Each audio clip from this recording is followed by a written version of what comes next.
आज बात करेंगे राहुल सिंह से, जो CIO हैं टाटा म्यूचुअल फंड के। सिंह साहब, thank you very much for joining us. ET now स्वदेश पे आपका स्वागत है। आप देश के जिस भाग से आते हैं वहाँ पे जो भी त्यौहार से मनाया जा रहा है, इस समय तो पूरा कंट्री एक रीबाउंड मोड में है, त्यौहार का माहौल है, लोग ओमिक्रॉन से काफ़ी अच्छी तरह फाइट करके रेजिलियंस शो कर रहे हैं और शायद वही मार्केट में भी रिफ्लेक्ट हो रही है सेंटिमेंट। हाँ जी, धन्यवाद। पहले तो आपका शुक्रिया, आपने मुझे इनवाइट किया। आपकी बात सही है। आई थिंक इकोनॉमी में जो हमें देखने को मिल रहा है, जब हम कंपनीज से बात करते हैं, कंपनीज के सारी सेक्टर्स में एक माहौल जो है ग्रोथ का माहौल है। और उन सेक्टर्स में भी जो पिछले 10 साल में अच्छा नहीं किए हैं, फॉर एग्जांपल रियल एस्टेट, या फिर जो कैपिटल गुड कंपनीज हैं जो बड़ी इक्विपमेंट, प्लांट इक्विपमेंट बनाती हैं, जो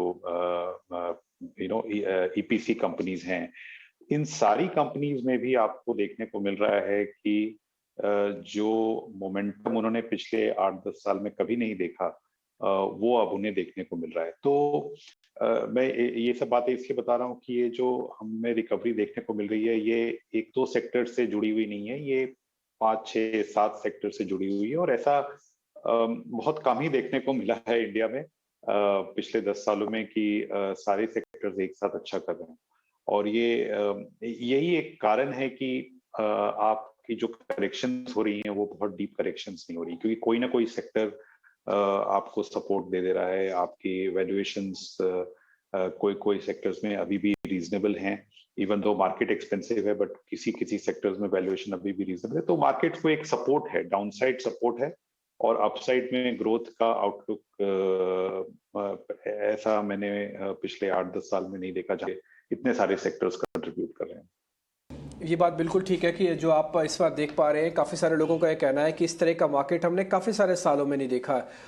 राहुल सर, पहले तो शुक्रिया ET नाउ स्वदेश को समय देने के लिए। जितना हमारा रिसर्च रिपोर्ट से हम समझ पाए हैं, शायद आप बैंकिंग की वैल्यूएशन को लेकर भी आपका कंफर्ट लेवल है। सर, आप बता पाएंगे कि वैल्यूएशन को लेकर बैंकिंग की आप इतना कंफर्ट क्यों है, किस वजह से है, क्या चीज़ आपको नोटिस हो रही है और किस सेगमेंट में आपको ज़्यादा अच्छा दिखता है? क्योंकि बैंकिंग में 2 डिवीजन है, एक सरकारी बैंक और एक प्राइवेट बैंक। नहीं, बिल्कुल सही बोला आपने। जो बैंकिंग के बारे में जो हमारी जो विचार ये हैं कि अगर अगर पूरी कंट्री में ग्रोथ आ रही है और अगर इन्वेस्टमेंट्स होने शुरू हो रहे हैं, तो बैंकिंग सेक्टर में क्रेडिट ग्रोथ, जो कि अब तक काफी फीका रहा है, अब वो वापस पिकअप होने की उम्मीद है। तो सबसे बड़ा कारण ये रहा है बैंकिंग सेक्टर अच्छा परफॉर्म नहीं करने का कि एक तो NPL थे और दूसरा ग्रोथ आएगी कि नहीं आएगी, वो एक इशू था। तो अगर इन्वेस्टमेंट साइकिल पिकअप हो रहा है तो ग्रोथ का जो चैलेंज है वो तो हमें कम होता हुआ दिख रहा है। और जो दूसरी जो बात थी NPLs की, मेरे हिसाब से हमने 2 बड़े कोविड वेव देख लिए और उसमें बैंक्स का जो परफॉर्मेंस रहा है वो काफी मैं बोलूंगा काबिले तारीफ रहा है। कि जहां हमें लग रहा था कि 5 से 7% लोन खराब हो सकते हैं, उसके अगेंस्ट केवल 2 से 3% के आसपास लोन्स खराब हुए हैं। और ये केवल पब्लिक सेक्टर बैंक और प्राइवेट सेक्टर बैंक के बीच में कोई खास डिफरेंस नहीं रहा है। अगर आप बड़े प्राइवेट पब्लिक सेक्टर बैंक को भी देखें तो उनका परफॉर्मेंस भी काफी अच्छा रहा है। तो और वैल्यूएशंस क्या हुई है कि पिछले 1 साल में जहां की मार्केट जो है कि 10-15% प्रीमियम पे चला गया है अपने हिस्ट्री के हिसाब से, बैंकिंग सेक्टर अभी भी उस टाइप की जो वैल्यूएशन री रेटिंग हुई है बैंकिंग सेक्टर में अभी भी नहीं हो पाई है, क्योंकि ये सब वरीज थी। अब ये जैसे ये चिंताएं खत्म होगी या हो रही हैं, मेरे ख्याल से बैंकिंग सेक्टर परफॉर्म करेगी। और तीसरी बात है कि जब इंटरेस्ट रेट साइकिल रिवर्स होता है, जब हम इंटरेस्ट रेट साइकिल बॉटम हो गया और अब अगले 1 साल में हमें इंटरेस्ट रेट और कम होता हुआ नहीं दिख रहा है, बढ़ता हुआ ज्यादा दिख रहा है, तो उसमें जो initial phase of interest rate cycle बढ़ने की जो इनिशियल फेज होती है, उसमें बैंकिंग सेक्टर और सिक्लिकल सेक्टर्स हमेशा से अच्छा परफॉर्म करते हैं इक्विटी मार्केट्स के हिसाब से। तो ये जो 2-3 कारण है, ये मेरे ख्याल से काफी स्ट्रॉन्ग कारण है कि बैंकिंग सेक्टर जो है अगले 1 साल में या 12 से 18 महीने में आउट परफॉर्म कर सकता है सारे मार्केट को। और ये काफी हमारा जो है इम्पोर्टेंट सेक्टर है मार्केट के हिसाब से और इकोनॉमी के हिसाब से भी। और कोई भी इकोनॉमी विदाउट बैंकिंग सेक्टर अच्छा नहीं कर सकती है। और मुझे लगता है कि बैंकिंग की जो वैल्यूएशन है वो ये अभी दर्शा नहीं रही है। और ये कभी ना कभी मुझे लगता है अभी से लेके अगले 12 महीने तक आपको ये रिजल्ट्स दिखेंगे बैंकिंग सेक्टर में। कहीं ना कोई एक साइकिल्स हिस्ट्री भी बताती है कि रहती है। ऐसे में अब आपको मेटल स्पेस के लिए या कमोडिटी स्पेस के लिए कैसे दिखता है ये कैलेंडर ईयर 22? क्योंकि हम देख रहे हैं कि पिछले साल भले ही पिछले लास्ट 6 मंथ्स थोड़े कूल ऑफ रहे हों पीरियड्स कमोडिटीज़ के, लेकिन अब मेटल्स की बात हो रही है, दूसरे नॉन फेरस कमोडिटीज़ की बात हो रही है, सॉफ्ट कमोडिटीज़ की बात हो रही है कि वहाँ बाउंस बैक आ सकता है। आप कैसे देखते हैं इस साल कमोडिटी प्राइजेस, और कमोडिटीज़ के अंदर भी कौन सी क्लासिफिकेशन है जिसे आप पसंद कर रहे हैं? नहीं, आपकी बात सही है। कमोडिटीज में हमने बहुत स्ट्रॉन्ग रैली देखी थी लास्ट ईयर। और अब चाइना में जो स्लो डाउन हो रहा है उसकी वजह से कमोडिटीज पे थोड़ा तो असर पड़ेगा। मुझे नहीं लगता कि कमोडिटीज में हमें उस टाइप की प्राइस इंक्रीज या रैली या इम्प्रूवमेंट देखने को मिलेगी इस साल। हालांकि जो नॉन फेरस साइड है वहां पे हमें लगता है कि कंपनी अभी भी अच्छा करेंगी, क्योंकि नॉन फेरस साइड पे जो एल्यूमिनियम हो गया जैसे फॉर एग्जांपल, वहां पे जो डिमांड के जो ड्राइवर्स हैं वो केवल इंफ्रास्ट्रक्चर या ऑटो सेक्टर नहीं होते। वहां पे रिन्यूएबल्स, इलेक्ट्रिक व्हीकल्स, बहुत सारी different type of demand drivers हैं जो कि स्ट्रक्चरल हैं, जो कि लॉन्ग टर्म है। और वहां पे मुझे लगता है अभी भी रिटर्न्स अच्छी बन सकते हैं। ऑन द फेरस साइड मैं बोलूंगा कि जो बड़ी कंपनीज हैं और जो इंटीग्रेटेड कंपनीज है वही अच्छा करेगी। और जो बड़ी कंपनीज हैं, इंटीग्रेटेड कंपनीज हैं और जिनकी डेट कम हो रही है, वहां पे हमें इक्विटी के हिसाब से रिटर्न अभी भी मिल सकता है। लेकिन जो प्रॉफिट का जो एक उछाल हमने देखा था लास्ट ईयर, वो हमें अब देखने को नहीं मिलेगा। तो अगर मैं समराइज करूं तो इस साल जो है कंसोलिडेशन वाला साल होगा कमोडिटीज के लिए। नॉन फेरस जो है फेरस से ज्यादा अच्छा करेगा। फेरस साइड में या जो इवन नॉन फेरस साइड में जो बड़ी कंपनियां हैं जो अपनी डेट कम कर रही हैं, जिनकी कैश फ्लोज इंप्रूव हो रही हैं, वो फिर भी मुझे लगता है कि आउट परफॉर्म कर सकती हैं। तो एकदम जो है मंदी का माहौल नहीं रहेगा, लेकिन हाँ, मार्केट बहुत सिलेक्टिव हो जाएगी। मेटल्स के हिसाब से हमें चुनना पड़ेगा कि कौन सी कंपनीज, कौन सा सेक्टर्स हम ले, जो कि लास्ट ईयर ऐसा नहीं था। पिछले साल अगर हम देखें तो सब कुछ ही अच्छा कर रहे थे। राइट राहुल, अगर हम इस समय ब्रॉडर मार्केट में देखें तो एक एक पर्टिकुलर सेक्टर है जिसमें बहुत शेप्स एंड साइजेस की कंपनीज हैं। टेक्सटाइल, आप डॉलर इंडस्ट्रीज को देखिए, रूपा को देखिए, Trident, Welspun, Raymond, Arvind Fashion, जो पूरा वर्धमान, केपीआर मिल्स, पूरा सप्लाई चेन बहुत ज़्यादा बजिंग हो गया है। चाहे वो यार्न स्पिनिंग हो, चाहे फैशन रिटेल हो, ई कॉमर्स ने भी शायद कुछ बूस्ट दिया है। डोमेस्टिक एंड एक्सपोर्ट्स दोनों बजिंग हो रहे हैं और गवर्नमेंट इम्पेटस भी ठीक ठाक सा आ गया है। आपको वो स्पेस कैसी नज़र आती है? क्योंकि वो नॉट ओनली वो स्टॉक मार्केट में बहुत वाइडली रिप्रेजेंटेड है मिड कैप्स में, बट वो जॉब्स भी बहुत देती है, वो एक्सपोर्ट एक अपॉर्चुनिटी भी खुल रहा है वहाँ पे। तो और आपने ये सेक्टर देखा होगा कि 10-12 साल से एकदम लैकलस्टर था, एकदम कोने में पड़ा था मार्केट के। ये this seems to be coming back. आपका इस पे क्या एनालिसिस बन रहा है? नहीं, बिल्कुल सही बात है। टेक्सटाइल्स, जैसा कि मैंने बोला, रियल एस्टेट, कैपिटल गुड्स में टेक्सटाइल्स भी मुझे मेंशन करना चाहिए था। इस सेक्टर में जो कंपनीज हैं, हमारा हमेशा थोड़ा एडवांटेज रहा है, लेकिन कहीं ना कहीं या तो गवर्नमेंट पॉलिसीज की वजह से या कंपनीज की मैनेजमेंट की वजह से हम उस रेस में थोड़ा पीछे रह गए थे बांग्लादेश के।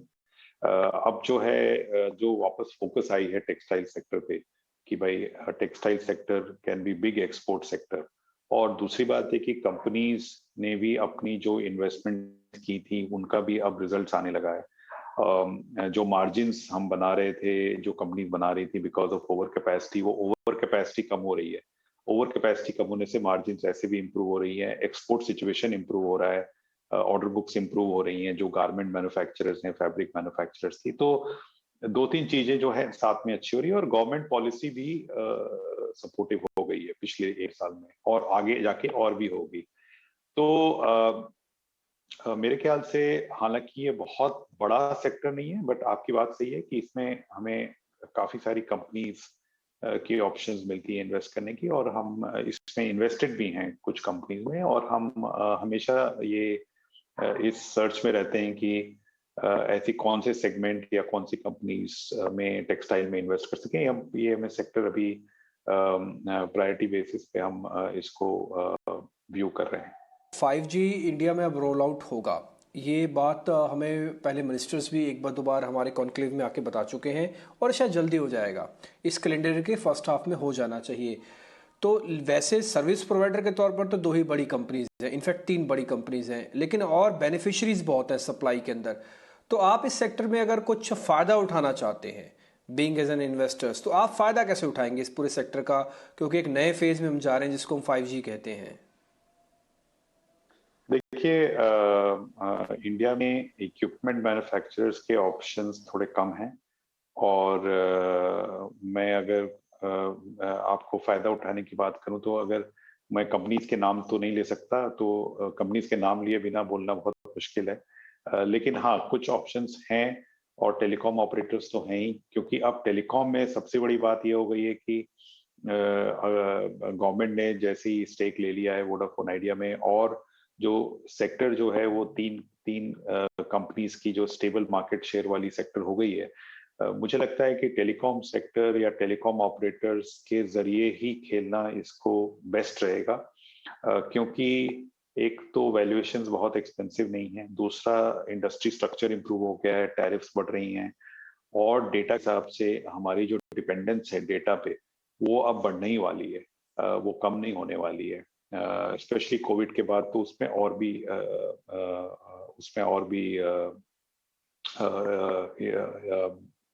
इंक्रीज हुआ है।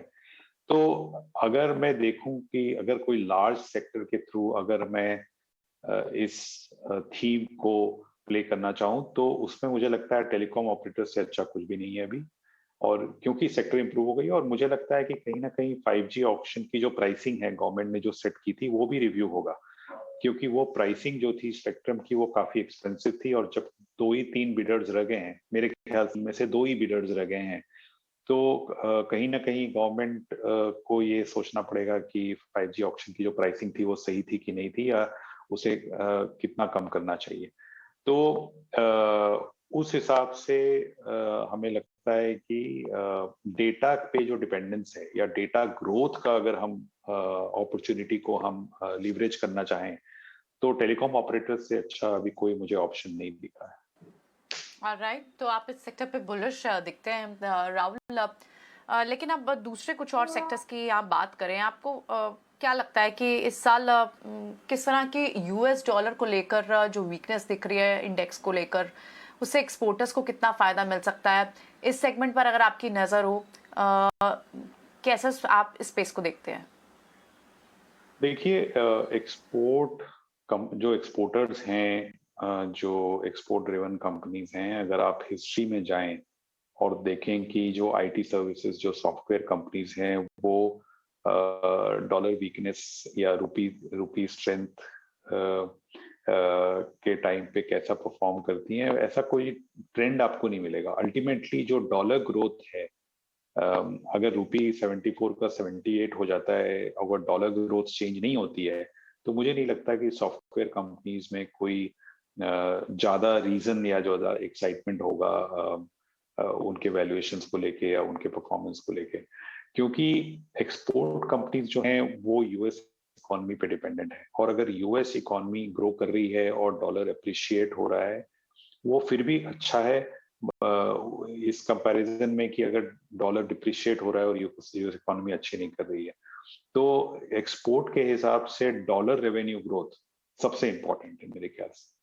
डॉलर रेवेन्यू ग्रोथ कम हो जाए और रूपी डिप्रिशिएट हो जाए और इसकी वजह से रूपी ग्रोथ बढ़ जाए, उससे कोई मुझे नहीं लगता इक्विटी मार्केट्स में कोई एक्साइटमेंट होती है इन कंपनीज को लेके।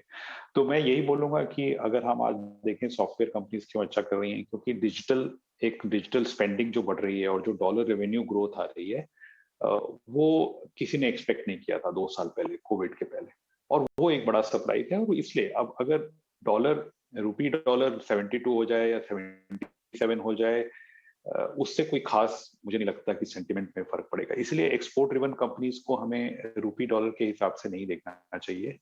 हमें देखना चाहिए कि फंडामेंटली इन कंपनीज मार्केट शेयर गेन कर रहे हैं नहीं कर रहे हैं, कौन सी कंपनी कैसे कर रही है, भले ही फार्मा कंपनी क्यों ना हो, और डॉलर के हिसाब से इनकी क्या ग्रोथ आ रही है, वही से डिसाइड होती है वैल्यूएशन। रूपी ग्रोथ से डिसाइड नहीं होती है वैल्यूएशन या पोटेंशियल ऑफ दैट कंपनी।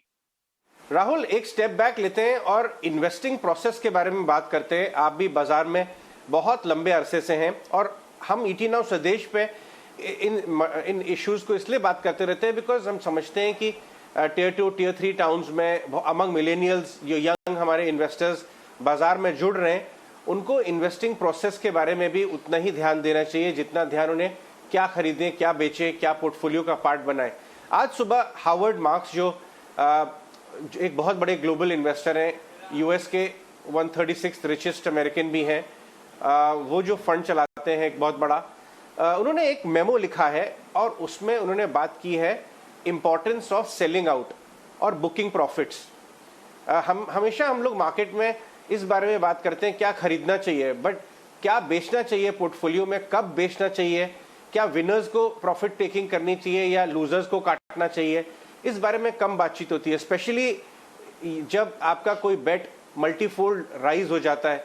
उसके बारे में उन्होंने बहुत अच्छी चर्चा की है, बट आपका व्यू लेना चाहेंगे क्योंकि आप तो इस इशू को लाइव अपने फंड्स में झेलते होंगे कई बार, तो ये what is the art of selling out या booking profits in your view? देखिए, कोई भी स्टॉक अगर मल्टीफोल्ड हो जाए तो उसे झेलना नहीं बोलेंगे, उसे जूझना बोलेंगे। हमें जूझना पड़ता है कि हम उस सिनेरियो में क्या करें कि हम उस स्टॉक को कितना रखें या कैसे रखें। तो देखिए, दो चीजें होती हैं। एक तो हमारा जो फिलॉसफी है, जो टाटा म्यूचुअल फंड या हमारी जो पर्सनल इन्वेस्टिंग स्टाइल भी बोलेंगे, तो उसमें हम देखते हैं कि किसी भी कंपनी या सेक्टर की जो एक्सपेक्टेशन है कि भाई ये कंपनी इतनी प्रॉफिट बनाएगी, ये सेक्टर इतना प्रॉफिट बनाएगा, वो एक्सपेक्टेशन कभी कभार क्या होता है जब साइकिल टर्न होती है तो एक्सपेक्टेशन से वो प्रॉफिट बढ़ने लगता है कि ये प्रॉफिट की जो एक्सपेक्टेशन है आज, वो कल उससे 10% ज्यादा होगी, परसों 20% ज्यादा होगी। और ये एक प्रोसेस होता है, हर सेक्टर में होता है ये। आप स्टेबल से स्टेबल सेक्टर में भी देख लें, कंज्यूमर, तो उसमें भी ये प्रोसेस होता है। और जब वो प्रोसेस शुरू होता है कि ये इसमें प्रॉफिट एस्टिमेट्स बढ़ रही हैं और ये 2-3 साल तक बढ़ती रहेंगी, जैसे डिजिटल में हुआ है और अभी भी हो रहा है, या आईटी सर्विसेज में हो रहा है, तो उस सिनेरियो में हमें आइडियली उस पॉइंट ऑफ टाइम पे हमें उस स्टॉक या उस सेक्टर में प्रेजेंट होना चाहिए या एंटर करना चाहिए। और जब वो प्रॉफिट एस्टिमेट्स इस लेवल पे पहुंच जाएं कि अब वहां से कोई सरप्राइज नहीं हो रहा, भले ही सरप्राइज नहीं हो रहा हो या फिर वो कंपनी अब ऐसे लेवल पे पहुंच गई है उनकी प्रॉफिट एस्टिमेट्स की, अब वहां से उनको उसको एक्सीड कर मुश्किल हो रहा हो, तब जाके वो कंपनी जो है एक फेयरली वैल्यूड टेरिटरी में चली जाती है। फेयरली वैल्यूड टेरिटरी मतलब ये नहीं कि आप उस स्टॉक से बिल्कुल ही आप एग्जिट कर जाइए, बट ये जरूर होता है कि अगर आप ओवरवेट है, अगर आपने उसमें सपोज 5% अपने पोर्टफोलियो का रखा है, तो आप उसको 3% कर दीजिए, 2% कर दीजिए, क्योंकि वो कंपनी अभी भी अच्छा कर रही है लेकिन अब फेयरली वैल्यूड हो गई है, तो आपकी जितनी प्रॉफिट ग्रोथ आएगी उतनी रिटर्न आएगी। और एक सिनेरियो ये होता है कि फिर एक्सेस हो जाती है मार्केट में, कभी भी फेयरली वैल्यूड पे चीजें नहीं रहती हैं, तो अंडर वैल्यूड रहती है या ओवर वैल्यूड रहती है। तो ये ओवर वैल्यू वाली जो सिनेरियो है, वो एक जजमेंट होती है ऑन की प्रॉफिट एस्टिमेट्स में क्या हो रहा है या लोगों के एनालिस्ट एस्टिमेट्स में क्या हो रहा है, और वो हमें एक जजमेंट कॉल लेनी पड़ती है कि कौन से लेवल पे जो है सारी ऑप्टिमिज्म, पूरी दुनिया की सारी ऑप्टिमिज्म जो है वो स्टॉक में अब क्या बोलते हैं, एम्बेड हो गई है, घुस गई है। तो फिर हमें उस लेवल पे हमें एक कॉल लेना पड़ता है कि हम उस स्टॉक से पूरा एग्जिट करें या ना करें। और कभी कभी क्या होता है, पोर्टफोलियो लेवल हमें ये भी देखना पड़ता है कि भाई हम वहां एग्जिट करें तो कौन से सेक्टर में जाए। अगर हमें कोई अच्छी अपॉर्चुनिटी दिख रही है दूसरे सेक्टर में, जैसे कि आज मैं बोल रहा हूँ कि कहीं पे कुछ स्लो डाउन आ रहा है तो बैंकिंग सेक्टर अच्छा कर रहा है, कैपिटल गुड अच्छा कर रहा है, तो जब वो अपॉर्चुनिटी मिलती है तो वो करना आसान हो जाता है। अगर अपॉर्चुनिटी नहीं मिलती है तो जो ओवर वैल्यूएशन है वो कुछ दिन तक और रह सकती है।